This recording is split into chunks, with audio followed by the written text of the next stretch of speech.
Hello, everyone! We kick things off with a muscle boy trying to pull out a sword, but it is of no use, as it's been over 200 years since the sword was pulled out. Apparently, the only person who can do it is the legendary hero, who should have a strong pull-out game. Now, we shift to a mage girl who is telling a man named Kajer to stop fooling around. He isn't even able to collect materials the right way, which leads the mage girl, named May Ally, to scold him some more. There's another man named Saruja, who is a thief, and he too mocks this Kajer fellow.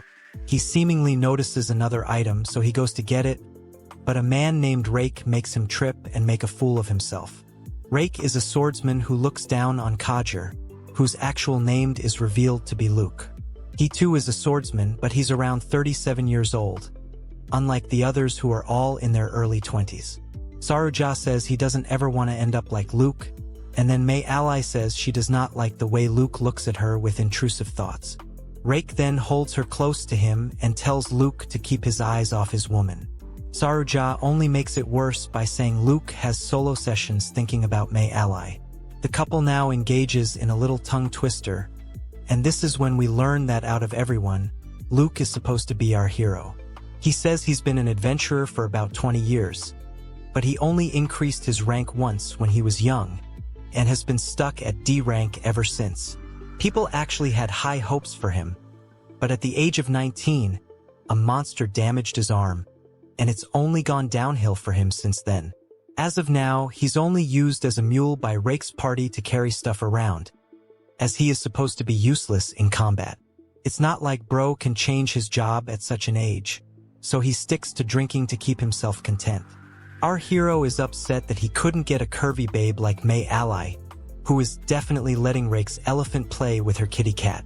Luke can't seem to get over this fact, but he seems to have forgotten his way home in the middle of his drunken rant. He looks around for clues, and then he spots the holy sword that no one has been able to take out. Luke knows the legend about the sword as well, but he slurs quite a bit as he speaks. He thinks back to the time he thought he was going to become a Giga Chad hero. Of course, people had mocked him back then as well, but he was young with ambition. Sadly, Luke ended up failing the hero exam 3 whole times, which has led him to his current state. Our hero begins to cry, so we wonder if he can actually be cool. In his drunken stupor, Luke says that exams don't matter, and he is a great swordsman, so he climbs the rock to pull out the sword. In a surprising turn of events, this D-rank hero is able to pull out the sword with ease, and even he can't believe what he has just done. We don't know what happens after that, as we move to the next day where our hero has a hangover. He doesn't recall how he got home, and thinks that what happened last night was just a dream. He washes his face and laments how he's such a goofy character, but when he looks into the mirror, he notices that he looks a lot younger than he actually is. Now, a voice calls him from behind and refers to him as a contractor. Luke looks around to see who's there, but the voice is coming from the sword, which means he did not have a dream about this last night. The sword says that it is not a dream and can read Luke's thoughts. It is called Venus Wicked, and was awoken by our hero's shady hands. Luke is still in disbelief, but the sword tells him to straighten up. As it turns out, Luke is the chosen one as per the goddess of love and victory, Veen. Plus, he is Venus Wick's contractor now, because the contract gets signed the moment the sword is pulled out. There's no running away from it now, and Luke's new look is a part of it. Venus Wicked mocks him by saying a younger body makes it easier to wield the sword, and our hero anyway looked a lot older than his age. Luke is still trying to get a hold of things, but then he realizes that the arm the monster broke has also been healed. The sword is the cause of this, so our hero can finally farm some aura. He is happy with the contract as he has now obtained the legendary sword. Venus Wicked does have one question though, which relates to Luke not having known the embrace of a curvy babe in ages. Naturally, our hero's face turns funny upon hearing this, because he's getting violated by his own weapon. Luke wants to know why his sword is so interested in his python, so Venus Wicked says he needs a true man of culture to wield him. With that, he increases Luke's skills to that of a raging bull, and our hero is super glad that he has finally become whole again. Venus Wicht says this was necessary for the long-term plan, but does not elaborate any further. Now, it's time for Luke to begin his new life with the legendary sword. We get to see him in action as well, as Luke is able to take down an orc which is of D rank level with ease. This is a really big surprise, because our hero has not been able to beat these beasts ever since he was young. He's clearly a lot stronger now, and he's not even getting started yet. Luke is just happy to be able to slay more than E-rank goblins now, as he was given the term Goblin Slayer. His sword doesn't understand what's the big deal here, because celebrating an orc takedown is pretty pathetic. However, our hero maintains that this means a lot to him, and then Venus Wicht decides to tell us a bit more about his powers. Naturally, he's a lot stronger than any other famed sword in terms of basic attack power, and he can also help with healing and status effects. The legendary sword is about to mention something else about luck, but chooses to change the topic. Luke is a man of culture, so he demands to know the truth, leading Venus Wicht to reveal his most passive ability, known as Passion Domin Queen's Harem. Luke has never heard of such a finishing move, but the viewers of Comic Guzzlers know where this is going. Venus Wicht says that this is the true essence brought about by the goddess of love and victory, Veen. Basically, if Luke gets a lot of wives, then his sword will gain more abilities, and we're talking about Venus Wicht here, not his elephant. Luke laments that fact that he has been single all these years, so he doesn't know if he'll be able to riz any women enough to become his wives. Venus Wicht reveals that the term wife is a bit flexible, as his power affects the women Luke has been shady with. The sword seems to be pretty suspicious as he encourages Luke to get his freak on, leading our hero to question if Venus Wicht really is a holy sword. Once again, Luke is told that he should get more wives if he wishes to become more powerful, but sadly for him, this is not the kind of life he has lived so far. The sword tells him not to worry as half of this world is female. Now we shift to the mage girl May Ally, who likes like she's in a tight spot. She and Rake's party members have found themselves in front of a super scary monster. Rake doesn't look so courageous now, as he asks his babe to chase off the beast with her magic. She then looks at Saruja to do something, but she should use her brains more often, because what exactly is a thief going to do to a monster? The entire party laments running into one of these monsters, and from the look on its face, mercy is definitely not on its mind. This is a killing panther, which is a C-rank beast with sharp claws and fangs. Rake curses his luck because if Luke was here, he could have used him as bait and then made an exit. In order to understand this, we have to go to a slight flashback to this morning. Luke had told his party that he is actually his younger brother, because he needed to explain his new look. He then said that Luke had to go away because of some trouble. Nobody in the party even knew that Luke had a brother because, as we can see, he is just lying about being his own younger brother to keep his new powers a secret. Saruja can't believe that a low-rank hero would cancel on them like this, but May Ally seems to like him, as she introduces herself quite happily with a smile. Our hero is a bit nervous, especially as May Ally starts acting very flirtatiously around him. This is definitely because of the passive skill of the Queen's harem, and May Ally can't seem to keep her intrusive thoughts at bay. She even suggests going on an adventure together, to which Luke has to keep a straight face. Rake should have intervened here, but we anyway go back to the present now, where he is told to hurry and attack the fierce panther, as he is a swordsman. May Ally now tells Rake that she will do something amazing to him later if he is able to chase off the monster. Normally, any man of culture would immediately listen to such an earnest request, but Rake tells May Ally that he does not want anything from her at all. With that, he runs away like a coward, leaving his party defenseless. Saruja runs away as well, because he's not exactly anyone's role model, but the mage girl is left alone with the beast. She begs her party members to save her, but it's a bit too late for that. Rake is shown to be quite the evil man, as he says it's fine for May Ally to be ravaged by a beast, as she likes to have raging bulls in bed. Saruja asks Rake if he should really be leaving May Ally alone, but he says he does not care for women who offer their kitty cats so easily. To everyone's surprise, the panther beast suddenly shows up behind Saruja and attacks him without mercy. It's quite the gruesome sight, which shocks even Rake, and then we shift to the Holy Sword, who is having an argument with our hero. He is upset that Luke isn't using his elephant despite being given such great endurance now. However, Luke argues that it's not so easy to convince women to give you their kitty cats. Isekai'd then suggests going to a place with night ladies, but Luke doesn't have the money for that. The sword then suggests hunting monsters to earn money, but then he also suggests trying for May Ally, as she was definitely giving him the looks earlier. Luke says no to this idea because she is going out with Rake, and he still believes in loyalty in relationships for some reason. Isekai'd asks him to steal May Ally from Rake, but Luke asks him if he is a holy sword or a shady sword. Our hero then says that even though his main powers are connected to the harem ability, he is still quite strong as is. As he says this, he comes across someone on the ground, and it is none other than the mage girl. She is in pretty bad shape as she was attacked by the panther beast, so now Luke has to do something about it. Saruja and Rake are not too far off, but it looks like May Ally has the best chances of survival. There's no time to relax as the giant panther attacks Luke from above. He is able to defend himself in the nick of time, but this is a really bad situation he has found himself in. Our hero figures it's time for him to show who the real Giga Chad is, so he finishes off the beast with one slash, and then farms some aura by striking a pose. Frankly speaking, he's a bit surprised to have been able to take down such a deadly beast with ease, but Isekai'd tells him this should be quite normal now, as his abilities are far above what they used to be. There's no time to waste, as Luke will need to help the 3 party members, all of whom seem to have met their end.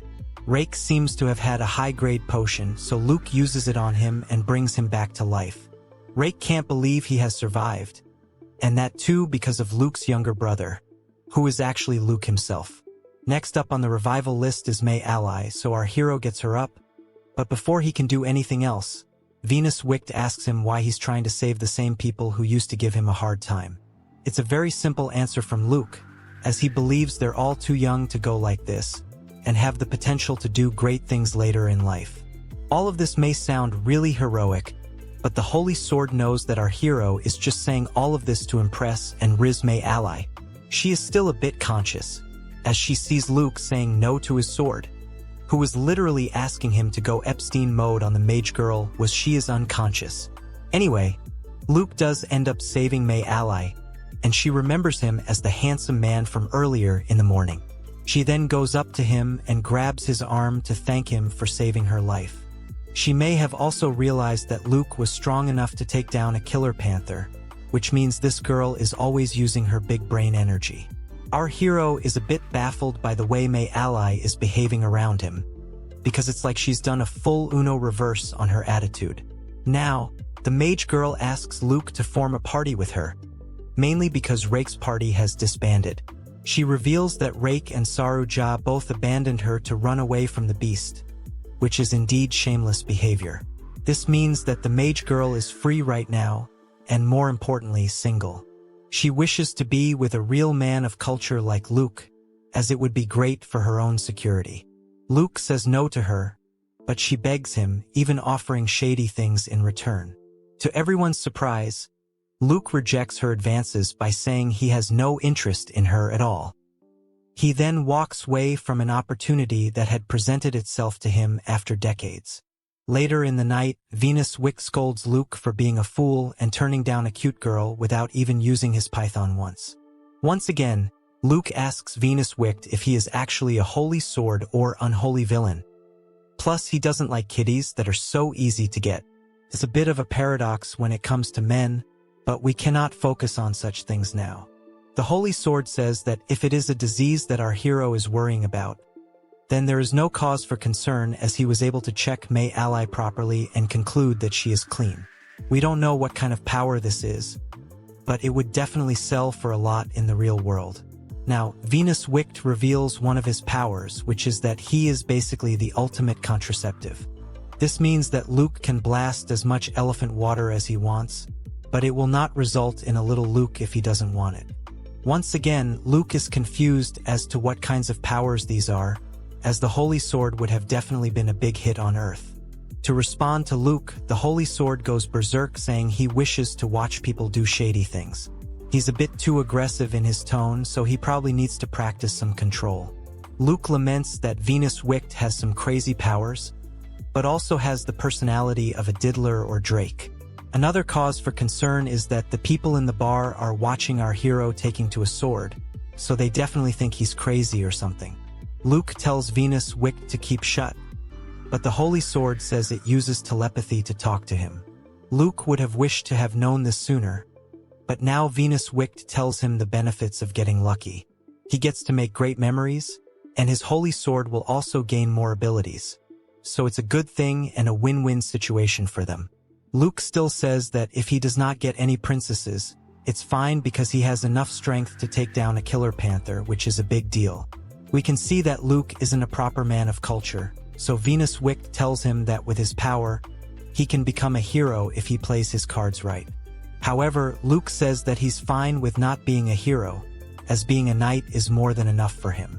He's definitely not the ambitious kind. Luke basically just wants to have a sweet family with one wife and a kid, so that he can live like a happy old man, which is actually not too bad. Luke asks for another drink, but the Holy Sword has lost his patience, so he scolds Luke once again for not having any ambition, especially after he revived his elephant. Luke tells Isekai'd to shut up, but then Ally shows up and hugs him from behind.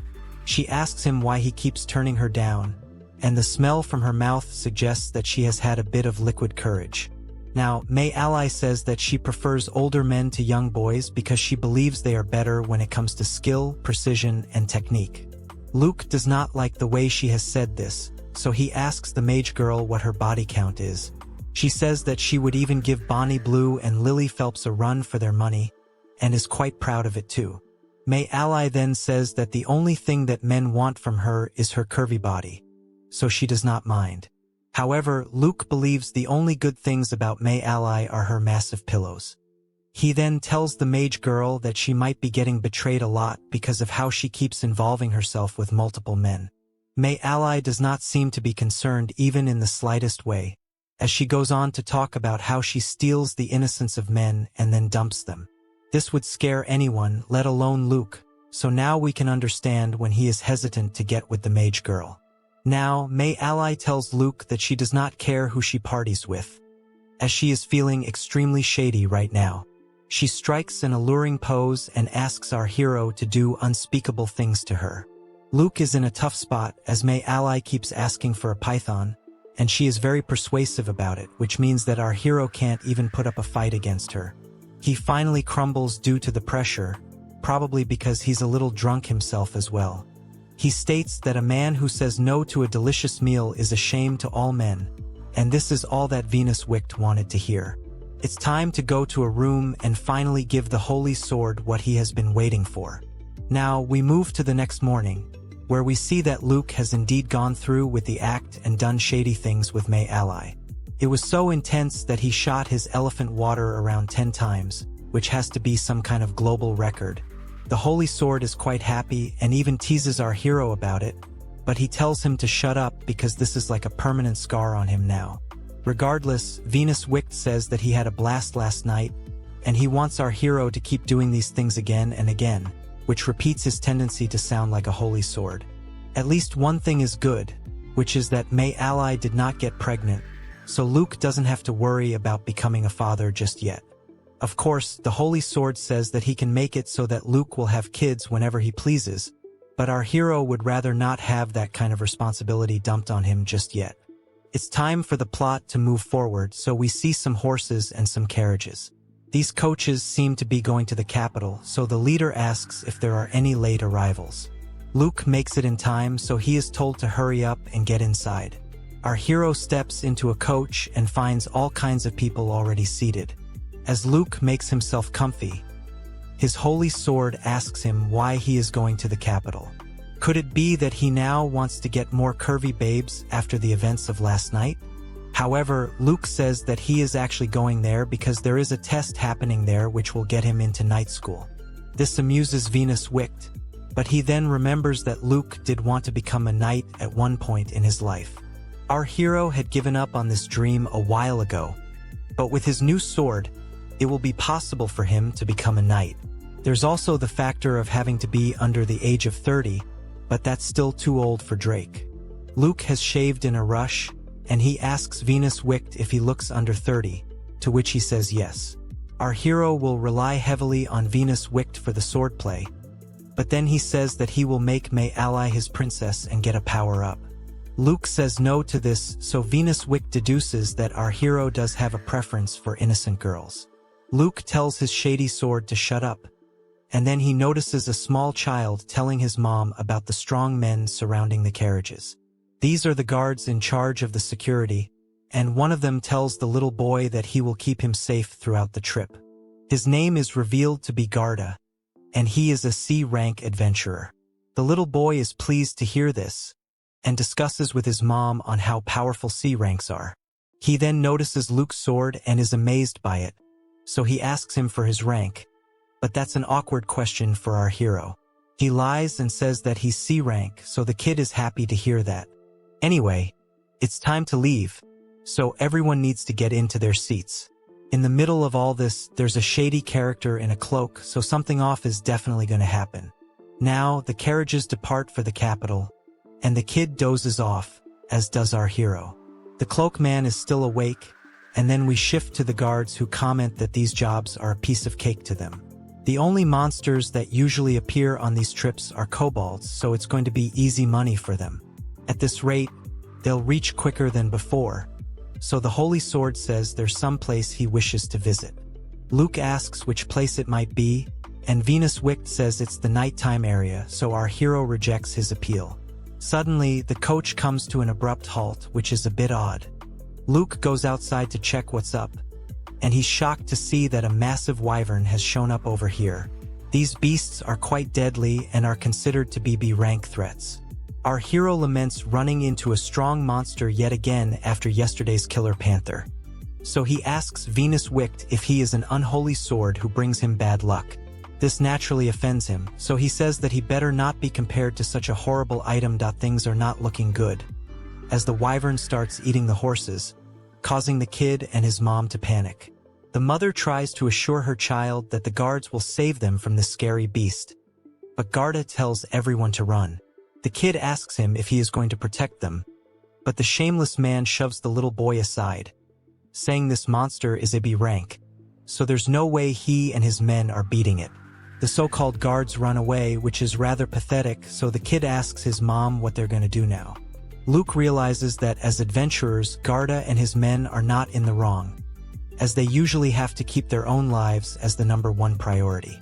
However, looking at all the innocent and helpless people in front of him makes him realize that he is a passenger now, not an adventurer. Of course, that should not matter because a true Gigachad will never just sit back and do nothing while others are at risk. On that note, Luke draws out his sword and tells everyone to run into the forest, as wyverns are too big to enter them. He'll distract this one till then, but the kid asks him why he's doing this if he's only a C rank. Our hero tells him that a C rank can at least distract a B rank monster, so he should just focus on hiding with his mom. The folks take shelter, leaving Luke in front of the massive beast. Naturally, Luke is shivering a bit because the wyvern is pretty scary, so Isekai'd mocks him for acting brave earlier. The Holy Sword says that the wyvern will be a very strong opponent, but Luke says he just needs to use his power to get the job done. He also recalls how he had injured his arm the last time he tried to protect someone, but then another person comes out of the coach begging for help. This is not a good situation for Luke, but before any further damage can be done, the cloaked man shows up and manages to slash the wyvern with his sword. Actually, this is a cloaked woman, as can be seen from her curvy body. She is using a light sword, which amazes Luke, but she tells him to take the survivor away while she distracts the wyvern. Seeing her makes Luke wonder who she could be, but there's no time to waste as he needs to rescue the survivor while she deals with the wyvern. Our hero is able to get this man to run into the forest with the other survivors, and then he calls upon Isekai'd to lend him his power. That won't be a problem, as the both of them get ready to farm some aura. The wyvern gets the better of the cloak girl and is about to make a meal out of her. But before that can happen, Luke makes a heroic leap and manages to slash it down with just one blow, which is quite an impressive feat. The kid and the others are glad to see Luke succeed, and even he is glad that he has a holy sword. After all, hard scales are like pudding to Venus wicked. However, Bro makes a funny face as the wyvern crumbles and disintegrates, making him fall off his high horse. He manages to land safely, but also on top of the cloak girl, leading to a goofy situation. Our hero is holding on to a really soft pillow, so as expected, he is accused of being shady and gets smacked by the girl. Everyone gets to their destination, but Luke laments finding himself in that scenario. Venus wicked is quite happy this happened, and for all we know, he may have been the one who orchestrated the whole thing. There is a silver lining though, as the little kid thanks our hero for saving his and his mom's life. He promises to become as strong as Luke is in the future so that he too can protect others. It's a nice and wholesome moment, but our hero realizes that the girl from earlier has run away. He wanted to thank her for distracting the wyvern, but Venus wicked says he actually wants to thank her for those soft pillows. Of course, if Luke had said that, then she'd probably have chopped his head off. Having said that, Luke would be lying if he didn't experience heaven while holding this girl. She seemed to have the perfect volume despite having such a thin waist, so she was like the pinnacle of curviness. Venus wicked tells our hero that he would touch them bare as well, so he tells him to stop with the shoddiness. Now, we move to the Royal St. Gura Knight Academy Central Practice Field. There are tons of people here to take the exam, and it makes Luke a bit nervous. That should not be a surprise because this particular academy is quite famous. Even the nobles come here to practice, so such high demand should be normal. Venus wicked mocks Luke by saying even a shady commoner like him wants to be a knight. There's a special commoners division for people like Luke, which is why people keep coming here to turn their fortunes around. This test will be the perfect opportunity for our hero, but before he can plan his next steps, a girl bumps into him. One look at her is all he needs to realize that she is the same cloaked girl from yesterday. Luke asks her if she has come to take the test, which would explain why she's so strong. However, she says that Luke is the strongest man here. That does sound like a compliment, but the girl calls Bro a diddler, so it makes for some funny faces. Luke tells her he didn't do it on purpose, but then his sword tries to tease him.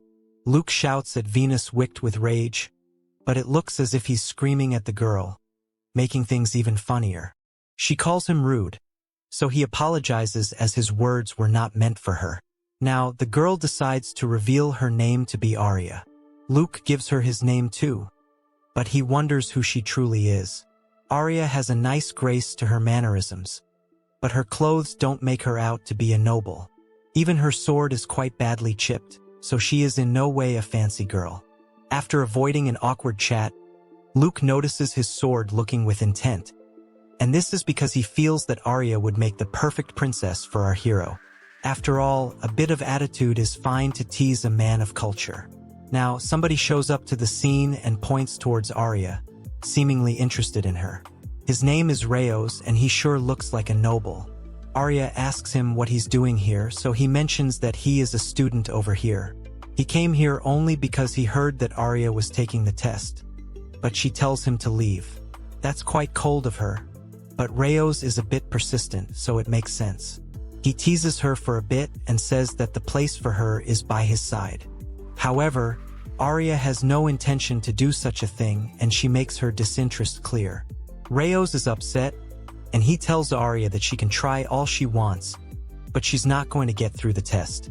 Arya apologizes to Luke for making him go through such a sorry scene, but he says it's fine. On that note, she leaves, and Luke comments that she does have it rough. Suddenly, Venus wicked tells him that this is his chance to save Arya when she is about to fail the test. If Luke manages to do this, then Arya will fall for him, and then he can enjoy those pillows and kitties all he wants. The main intention to get their freak on, but Luke is not even paying attention as he says that the test is about to begin. A boss man type character shows up and motivates everyone for the test. He adds that only people with the combined skills of stamina, knowledge, might, and luck will be able to get into this academy. Everyone else gets really hyped, but Luke and Venus Wicked both say this is a bit too extra. Anyway, it's time to get on with the first test, which deals with stamina. In order to filter out the crowd, this round will last until evening. The candidates are to bring back proof from the towering Toral Hills summit, which does sound like a hefty task. Both Luke and Arya prepare themselves now, as the test for the academy finally begins. This entire trip will be around 60 kilometers, plus there are additional obstacles too, such as a rough road and monsters on the way. This test may sound simple, but is quite cruel, which is probably why most of the candidates will drop out either because of the monsters or because of exhaustion. Of course, this will not hurt our hero because he has the cheat code of using the Holy Sword. However, this does not mean that life will be easy, as we see Luke grasping for breath as he completes the first round. Arya does not seem to have returned, so the examiner considers removing her from the list. Our hero asks him to wait a bit longer because Arya is indeed trying her best to return to the spot. She does make it just in the nick of time, and the examiner tells her that she is the last one to pass. Luke asks Arya if she is fine, but she falls to the ground, and her sword also looks completely battered. Our hero then learns that Arya encountered a group of ogres on the way, which is why she is in this position. At this rate, her weapon won't make it through the remaining tests, but there's not time to rest. The second test is to do with material gathering, and the ones who are able to gather all the material in 2 days will pass. The materials will be decided by drawing lots, and Luke's chit says 10 demon hides. This can be done by attacking trolls, and then we learn that Arya needs a large onifang, so she'll need to find a hobgoblin. These beasts are strong and scary, so her chances don't look so good, especially with her sword. That's when Arya looks at our hero with sweet eyes and asks him for a favor. Intrusive thoughts kick in quickly, but then we move to a restaurant with a lot of food.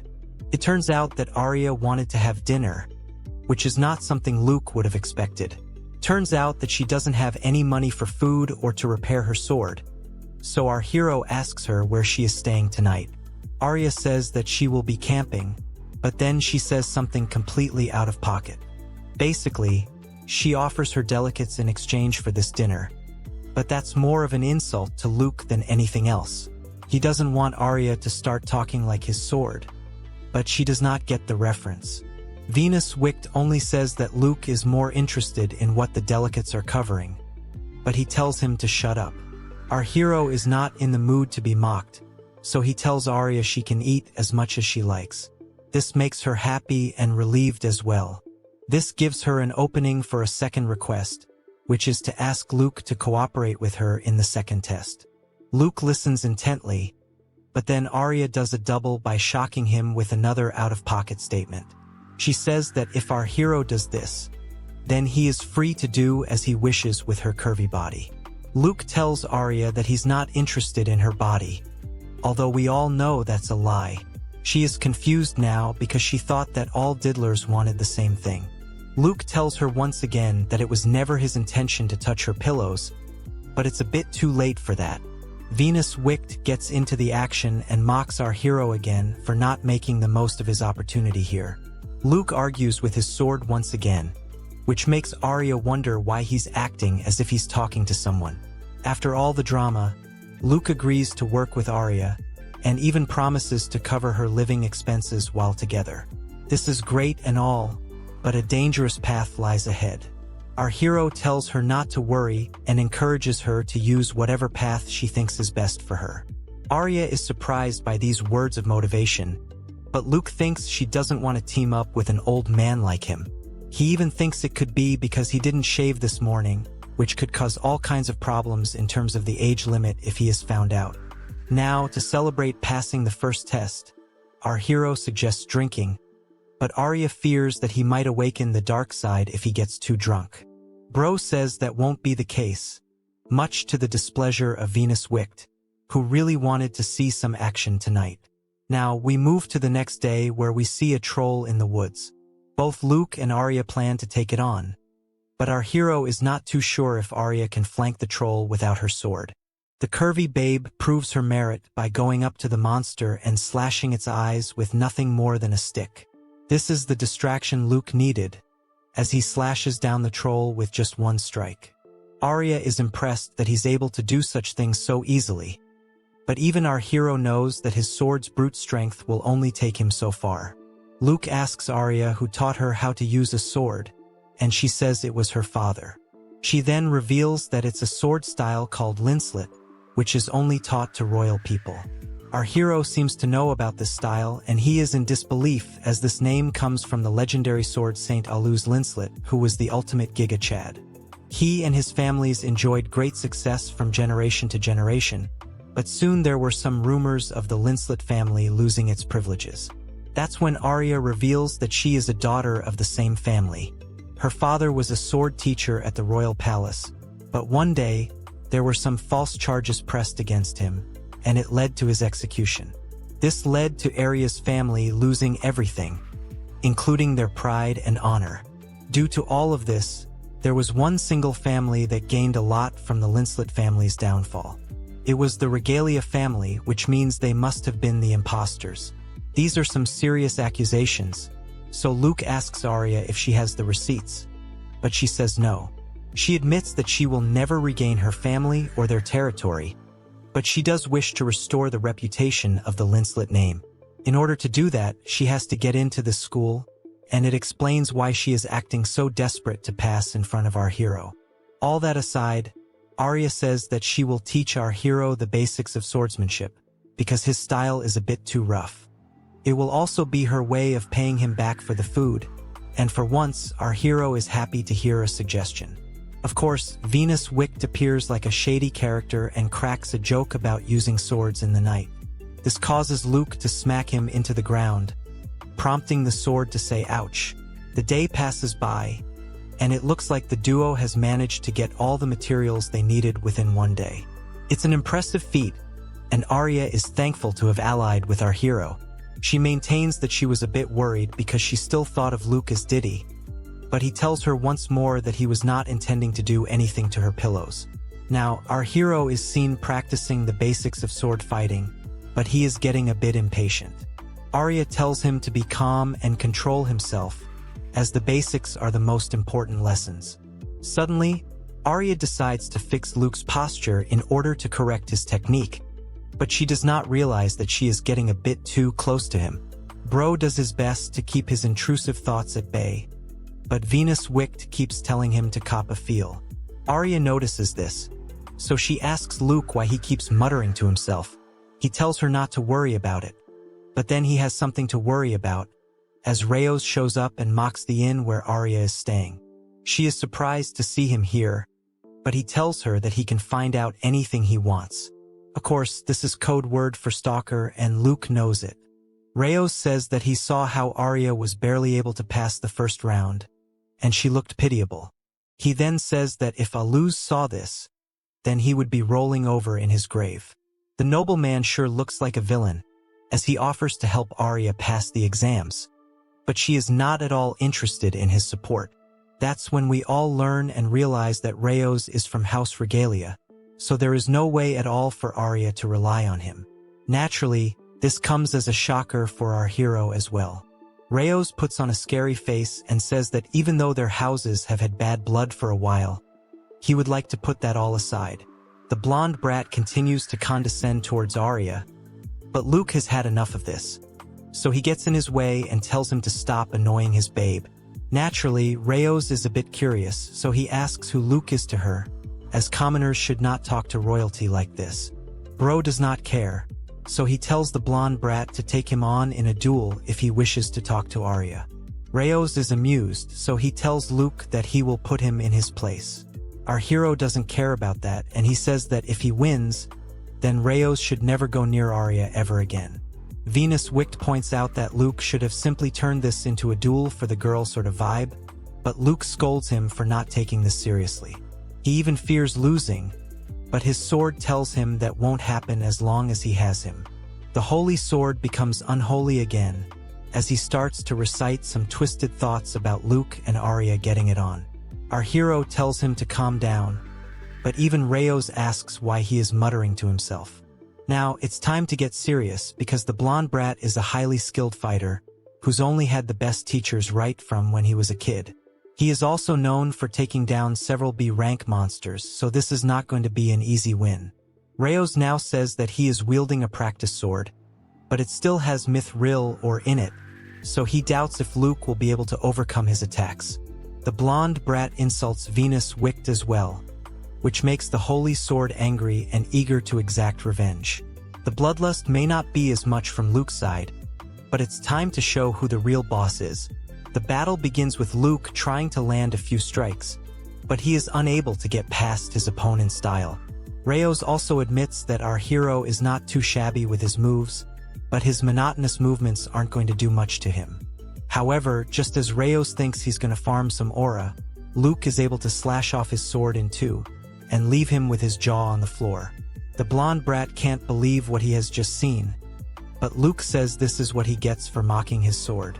He has won and is the stronger of the two, so he expects Reyes to respect his promise. Naturally, the blonde brat is annoyed, and he tells Luke that he will regret his actions. Now, Arya thanks Luke for what he did, although he feels that he may interfered when he shouldn't have. The curvy babe says she's actually happy that he stepped up for her, and she makes a sweet face almost as if Luke is her Oni-chan.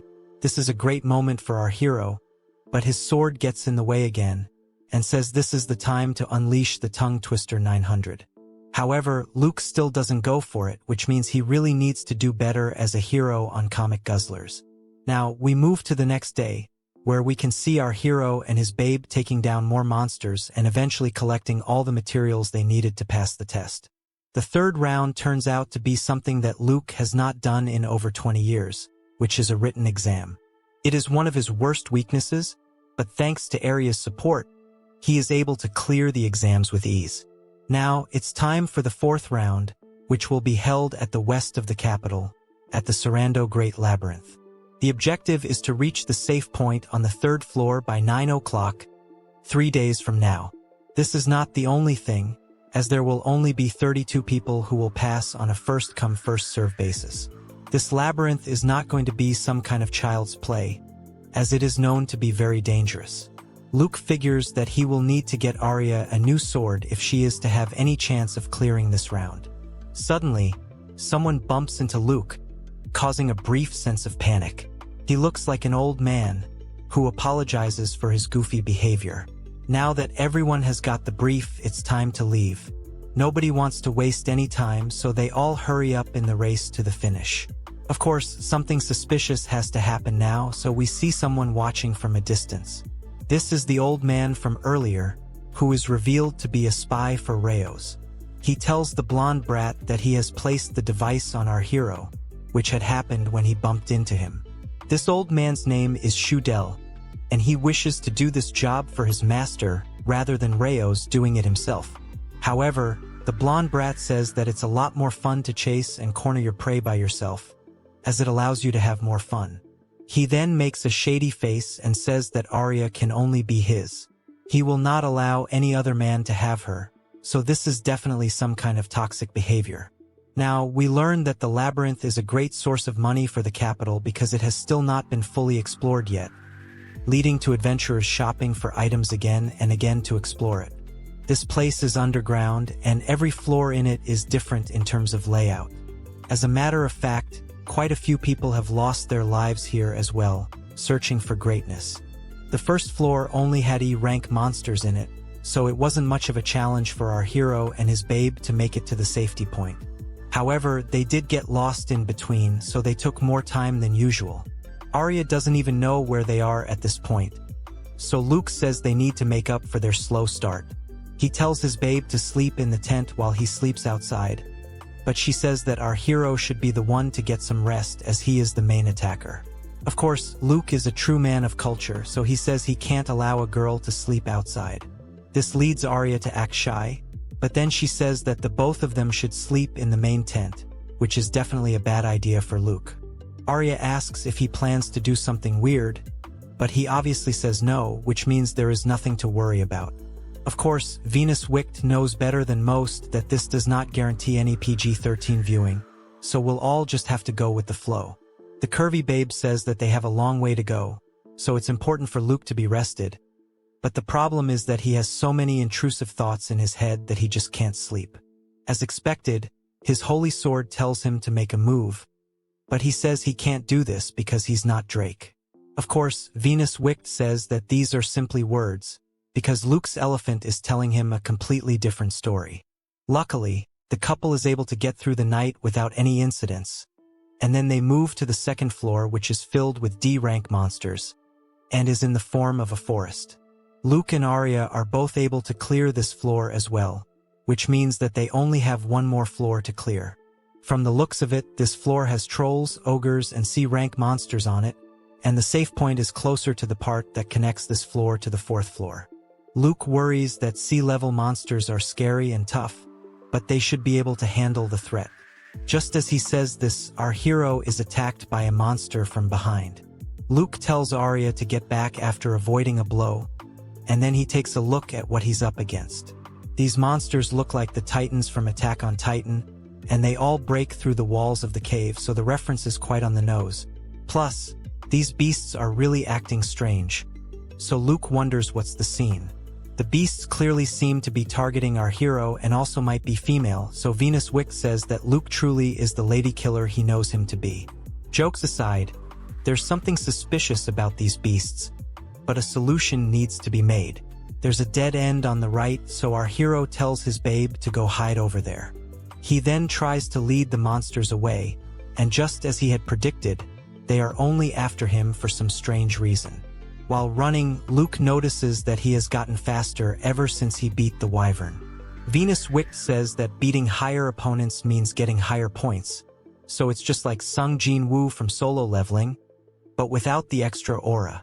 In that case, Luke asks his holy sword if he has any kind of move for this situation, to which he says yes. All Luke has to do is raise up his sword and then swing down with all his might, which he does with joy. This brings out the Blade Impact Strike, which is super strong, as it takes out the entire horde of Titans, which are not really Titans. Isekai'd says that this method is great, but is best suited to taking out groups of enemies who are spread out. Arya rushes to our hero and asks him if he is fine, but he just says this was an easy win. They need to keep it up and make it to the safe point, and he even holds her hand, which causes her to blush. They both agree to do their best, and then the holy sword sneakily laughs as he expects something of substance to happen tonight. Now, the couple reaches the safe point, and they are numbers 28 and 29, which means they're not even last on the list. The both of them are glad to have made it, but Arya admits that they took extra time because she hurt her leg. She would have gladly given Luke the spot if she had to choose one of them, but our hero says that he would have withdrawn if Arya didn't make it. He even turns on his Riz as he tells Arya he wishes to enroll with her. This causes her to blush, but Luke mistakes it for him saying something creepy to her. Isekai'd also has something to say about this, but he chooses to refrain as of now. Now, it's time for the final test, which will be a series of mock battles to be had one-on-one. Each applicant will have to fight against a student who is already enrolled in the academy, and their names are all mentioned in an envelope that's handed to each applicant. Luke laments that they will have to use real swords for their battles, but then he notices that Arya is in a spot of bother. He asks what's the matter, but then he learns that her opponent will be none other than Rayos. This is bad because we all know the blonde brat pulled some kind of trick to make this happen. Later, the couple has a chat, and Luke tells Arya that Rayos really wants her to fail. Another thing to understand is that she will not be able to defeat her opponent with her current strength. Luke turns to his sword for help, and Isekai'd says that he always has a solution for such problems. Luke asks for a solution, but then Arya asks him once again why he keeps talking to his sword. Our hero makes a funny face and maintains that he's not messed up in the head or anything like that. Arya tells him he does not need to hide it because even she would talk to animals when she was all alone. But this is not what the actual scene is. Isekai'd has an idea, so he tells Luke to hand him over to Arya. He does as he says, and upon touching the holy sword, Arya does feel something strange. Venus Wicked asks if she can hear him, and the shock on her face proves it. The curvy babe can't believe that the sword can talk, and then he tells her how he is the holy sword created by the female goddess of love and victory. Arya can't believe that she is holding a holy sword, although our hero believes he's more of a shady sword. Luke is desperate to find a way to have Arya beat Rayos, so he tells Venus Wicked to give his solution. The holy sword says it can't be helped, and then he asks Arya if she is willing to become our hero's princess. This is definitely out of pocket, so Luke tries to clear the air, but Venus tells Arya that if she becomes his princess, then she will be given a clone of the holy sword which will be comparable to his own might. Naturally, Arya says yes to becoming a princess, and this is good news for the holy sword too. That's when Venus reveals to Arya that a princess is pretty much the same as a wife, which makes her a bit more alert. He explains how his true power lies in love and shady acts, and how he wishes to create the ultimate harem of fighters for his master. Luke has to intervene now before it's too late, and he says that he just met Arya, so it would not be right to make her his wife. However, Venus scolds him and says that Arya is already in love with him. Our hero refuses to believe this, but judging from the look on Arya's face, maybe the unholy sword is right for once. Venus teases Luke by asking if he likes his young lady friend, but he says he can't do anything because he's 37 years old and desperately trying to avoid the Drake tag. Venus does not care about such things, and laments that Luke is hopeless in such a case. Now, the holy sword takes Arya to the side to have a chat with her, making Luke even more anxious. After they have their chat, Venus tells Luke to come to the clock tower at noon tomorrow, and then he takes off with Arya. Our hero is worried about what all Venus will fill his babe's head with, but he also can't believe that Arya is in love with him. After all, he is just a crumbling old man right now. Now, we move to noon the next day, as we see Luke eagerly awaiting what happens next. He wonders if Arya will even show up, because he'd much rather be resting for his match. The babe does show up and she asks if Luke waited long. He's ready to complain about having to wait for 2 hours, but then he takes a look at Arya's outfit, which makes her a total babe. She asks him how she looks in her new dress, to which he says she looks great. Venus Wicked teases Luke by asking him if he wants to hold her and give her some of that tongue twister 900.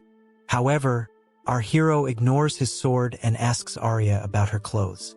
She didn't have much money, so she had to go for an older outfit, but that's all right. Now, Arya asks Luke if they can hold hands, and only a fool would say no. He is still a bit clueless, but that's when Arya says that they are going on a date. Luke is a bit nervous, so Arya asks him if she is not good enough for his might. He simply asks her where she would like to go, and she says an armorer or a battlefield would be nice. These are not really the best ideas for a date, but she can't help it because she only knows the way of the sword, not the python. That's when Luke comes up with the idea to go for a play. Arya used to watch plays with her family when she was a kid, so she's on board. Venus Wicked gets the chance to crack another joke, but Luke tells him to shut up. The Holy Sword wants the couple to watch a play on romance, and as luck would have it, they both go for a play about a commoner boy and a royal girl. The boy even dueled against the girl's fiancé in the play, kind of like how Luke dueled against blonde brat Rayos. Luke can understand how ironic this is, but Arya is clearly moved by the play, so she is in tears. After the play, the two of them go window shopping around town, and the vibe is such that it almost feels as though they are an actual couple. Of course, this is when our hero's face suggests that their age gap may lead people to get the wrong idea. None of that matters though, because Arya is having a lot of fun. Now, our hero asks his babe if she is ready for tomorrow's test, and she says yes, although she still hasn't gotten her clone sword. Luke has to be careful, so he tells Arya that Venus is a shady sword, which is why she should not trust what he has to say to her.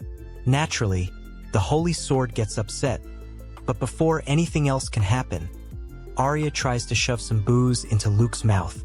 She wants our hero to drink, but he is not sure if he should, especially considering they both have the final round tomorrow. Arya pretty much forces it down his throat as she believes her own test is highly dependent on this too.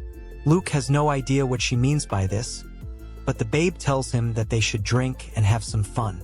Luke eventually agrees that a little bit won't hurt anyone. But as we all know, such nights never end with just one drink. Now, we move later into the night as Arya brings Luke back home, but he's totally wasted. He can see multiple Arya surround him, which is not too surprising for a man like him. It's safe to assume what is going to happen. As Luke tells Arya she smells really nice, our hero starts to hug his babe, so she asks Venus if he is fine.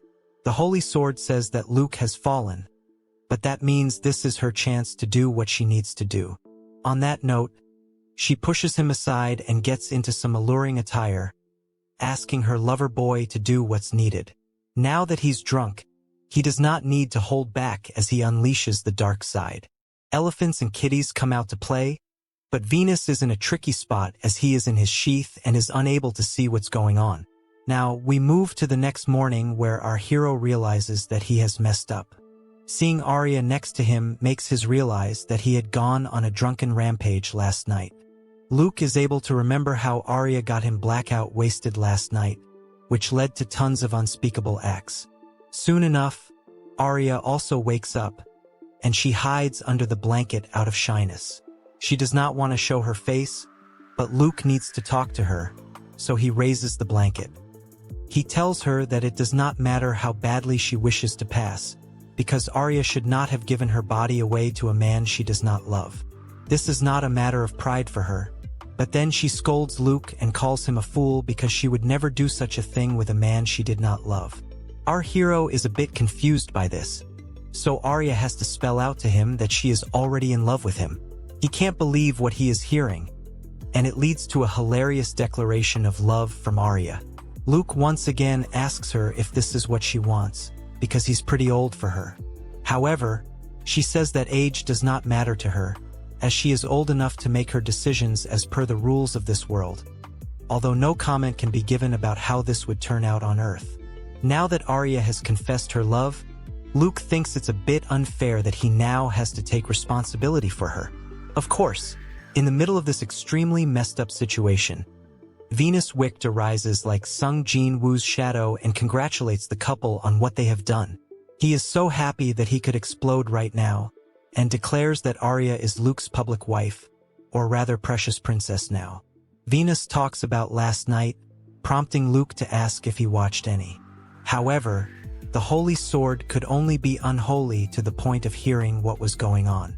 He goes on to explain it, but we'd rather not have that, as the expressions on Luke and Arya say it all. Anyway, now that the deed is done, it's time to give Arya a duplicate Venus sword. He goes on to spread some light, after which a sword is created for Arya. This is called the Mimic Soul Crimson Princess Benihime. Arya is happy with her new weapon, and Venus says that the sword will only get stronger the deeper Luke's and Arya's feelings grow for each other. This is why it's very important to continue shady acts. Although Luke suspects Venus is just trying to push his own agenda, Venus says that with Benny by her side, Arya will be able to talk to Luke no matter how far they are. She wants to try it out, so she asks Luke if he can hear her mind. He says yes, so Arya says once again that she loves him. This would be a very sweet moment if the both of them were not in their birthday suits. So Luke asks Arya to get dressed even as she continues to be sweet and cute with him. Venus adds that the closer their hearts are, the farther they can communicate via their swords. Arya is thrilled to hear this, so she wishes to deepen her bond with Luke even more, if you can catch our drift. Luke is not sure if his elephant is ready for it, but Arya wants to do well on her test, so she basically begs him for this. Venus only has to gain from such a situation. So we can safely assume that things happen between pillows, kitties, and elephant water. Now that all of this is done with, we move to the training hall inside the academy. The matches are underway, and we can already see some of the participants failing against the existing students. Arya is a bit nervous about her test, but Luke seems to be all right. Our hero is up first, and his opponent seems to have a very big sword, although nothing can be said about his elephant. Luke tries to carry out this fight in good spirit, but his opponent says that he'll have to be serious because he is under strict instructions to do so. This does seem a bit suspicious, as the opponent tells Luke to surrender while he still can. He doesn't want to hurt our hero, and this is when we realize that the whole thing must be because of Rayos. Luke figures that he will be failed even if he fights well, so he has no other option but to win this encounter.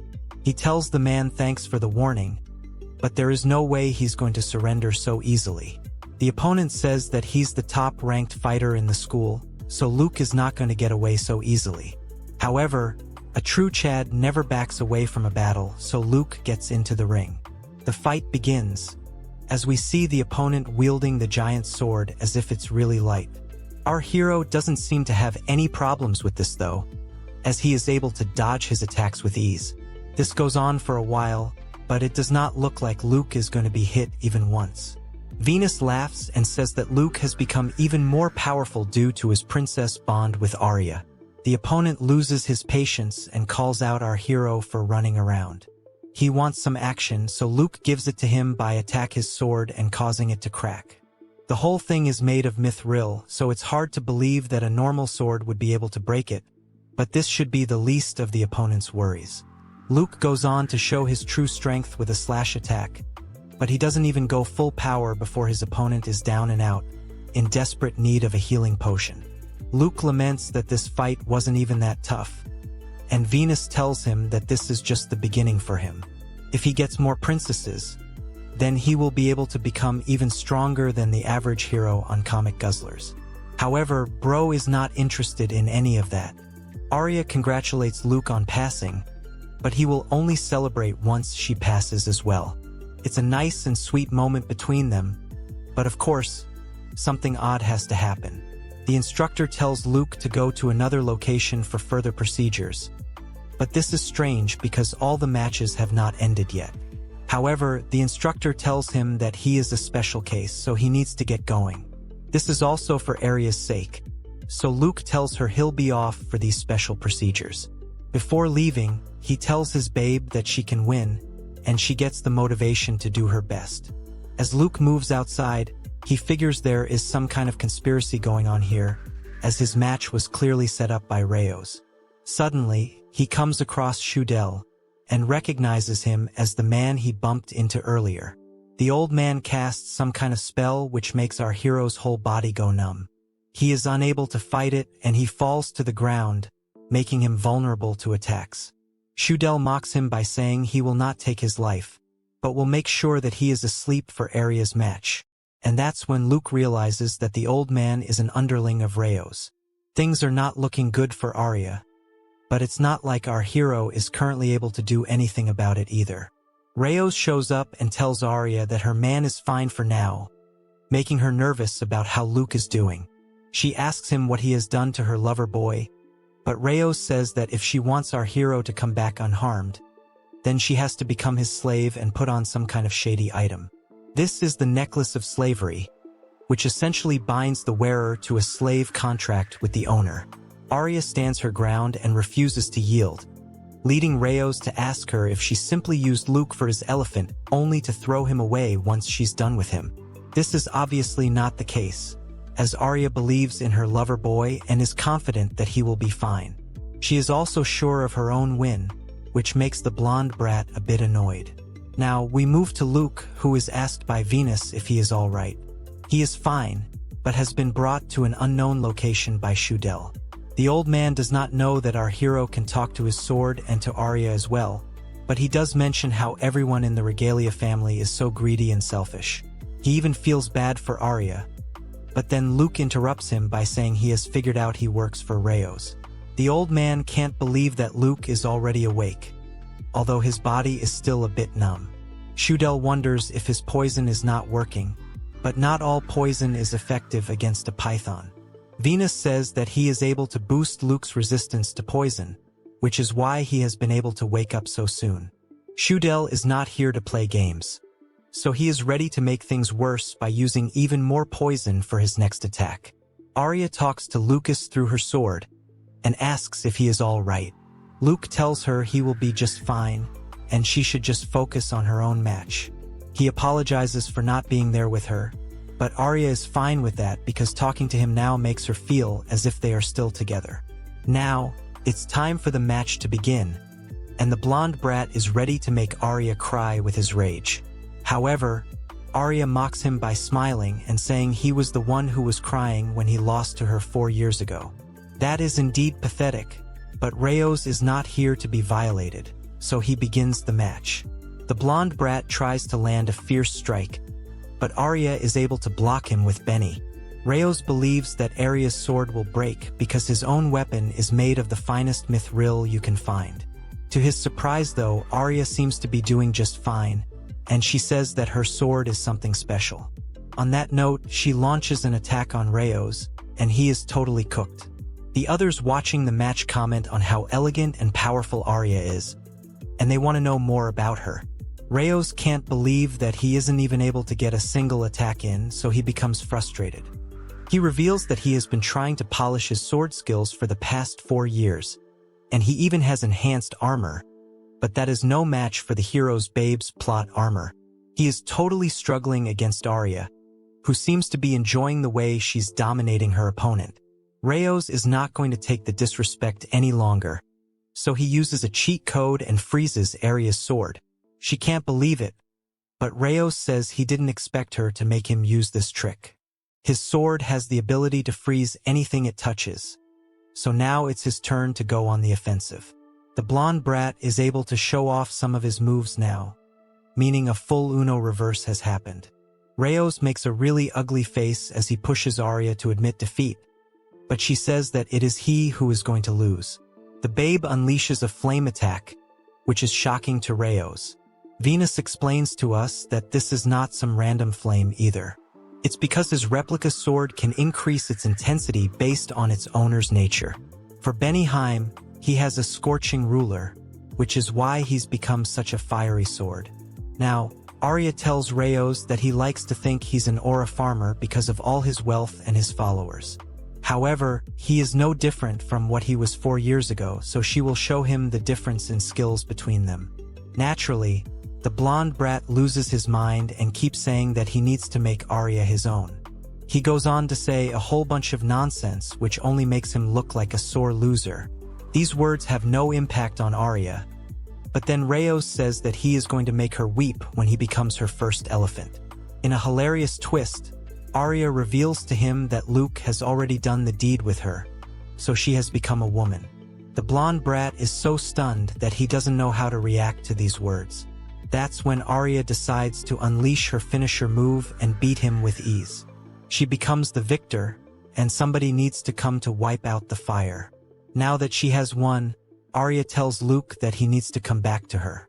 Our hero is still having a stare down with Shudel, who says that he was planning on leaving him alive at first, but will now act as per his discretion.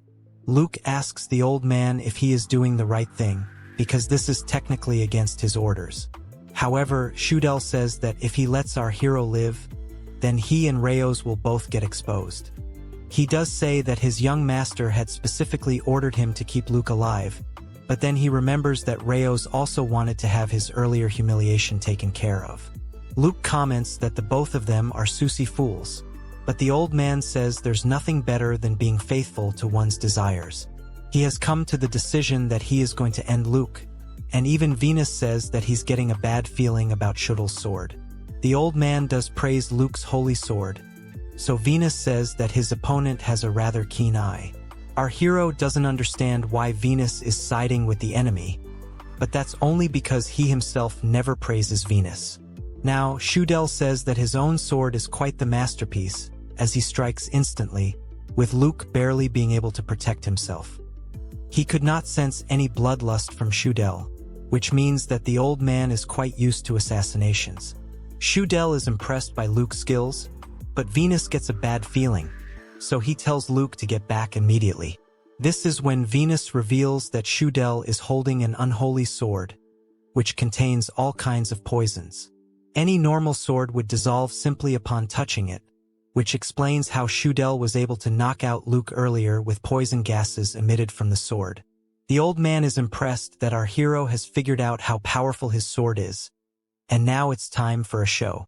He unleashes his poison fang attack, and this makes Venus realize something else.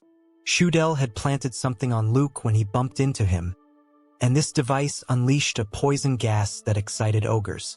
It was why those wannabe titans attacked Luke and only targeted him in the earlier round. Shudel now says that he may have underestimated Luke, but he is going to put an end to it all now. The old man goes crazy and cuts himself with some poison.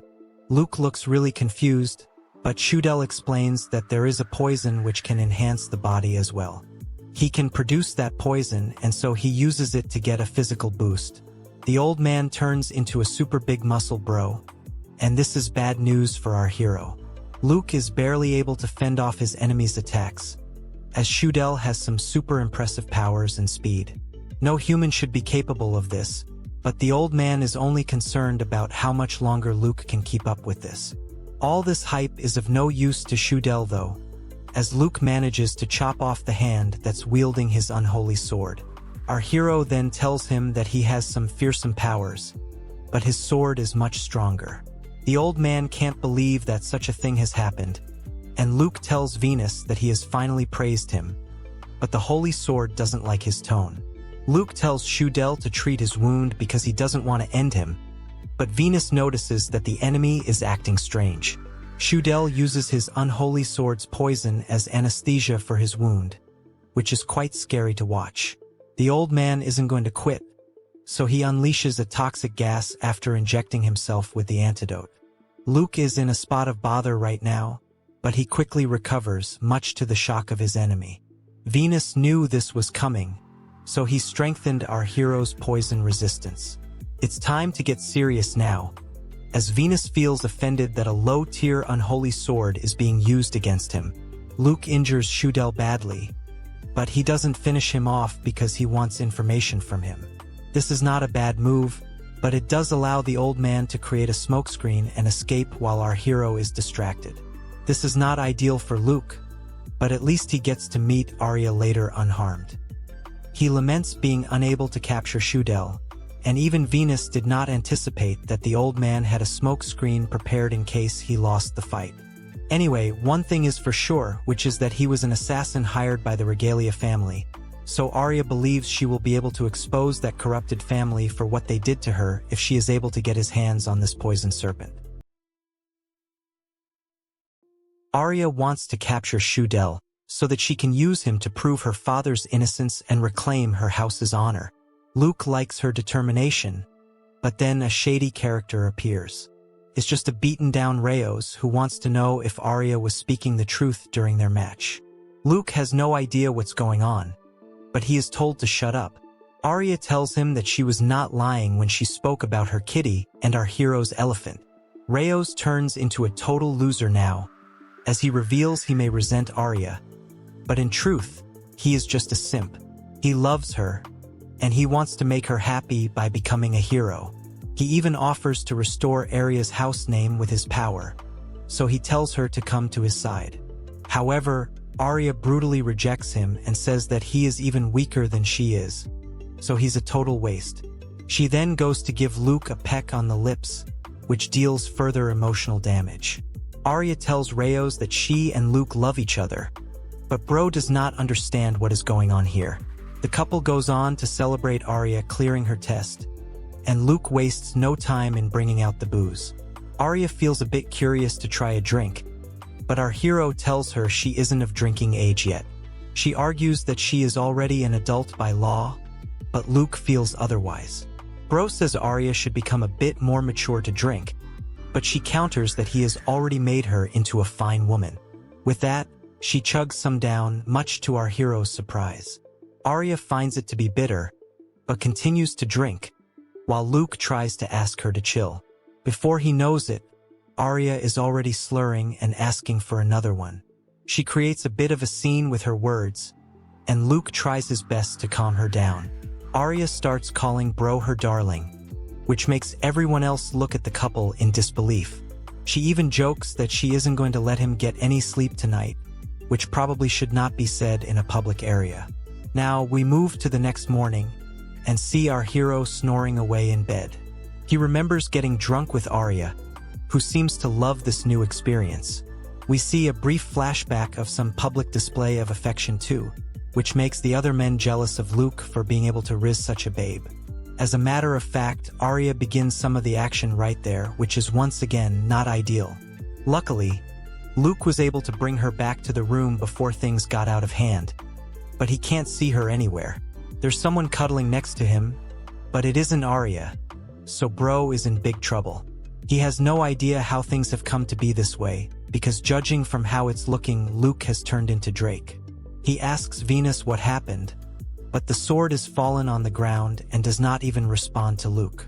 This new girl cozies up to him, and he can't believe he could have made such a big mistake. This girl seems to be quite young, although her hair suggests she's older.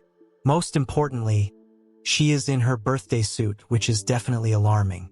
Suddenly, Arya calls out to Luke, stating that she does not remember anything from the previous night. Luke asks if she has a hangover, but she is completely fresh and ready to go. Arya can sense that her lover boy is nervous, but he plays it down.